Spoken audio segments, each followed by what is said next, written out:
When I became a single mum, I had a quick look to see if there was anything out there, but I saw there wasn't really, so I decided that Muslim mums needed something on their behalf. Is it different for Muslim women who become single mums? Is it harder? Are there different constraints on you?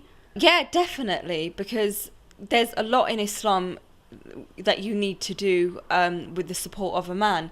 Like going out after dark, it's preferable that you go out with a husband or a brother or your father, and also interacting with other men. So if you don't have that around you, then you're a bit stuffed, so to speak. And for you, with your own personal experiences, how did your family react when you and your husband split up?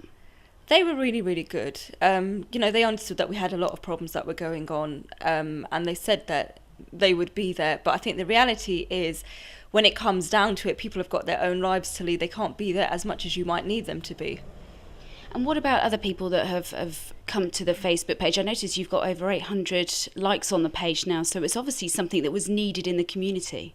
Yeah, definitely. I think it's just not linked to the community. It's a global kind of phenomenon. So we've got people from all around the globe saying that they haven't got anything and they haven't seen anything on the internet like this or anything on Facebook. So we've got the Facebook page, which has got 800, and then we've got the Facebook group, which I think has got about 350 people, and that's kind of more like a community feel to it, where the women can get together and talk about their problems in a safe environment where they know other women can relate to what they're going through.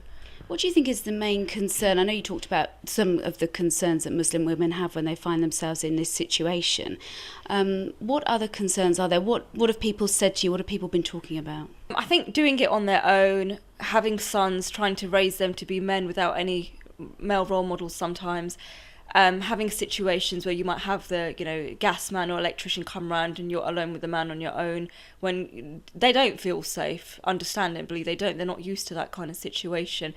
And I think just general kind of like day-to-day situations, I mean, at the end of the day, women, they acknowledge that they're vulnerable, and especially for Muslims today, in today's society, if they're covering, they're exposed to, a lot more sometimes hatred from people. So that's something that's a definite concern of theirs. And I think just mainly stuff that you would hear from other, single mums, regardless, doing it on their own, how are they going to cope on their own, how are they going to take over everything, be the breadwinner, look after their kids, a lot of issues like that.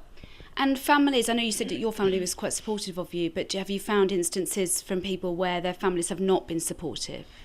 Well, definitely, because there's a lot of women who have embraced Islam and they weren't Muslim before, so their families aren't Muslim, so they can't understand, situations or where they're coming from. And obviously not everyone has a family. Some people's families might have died, they might have, emigrated.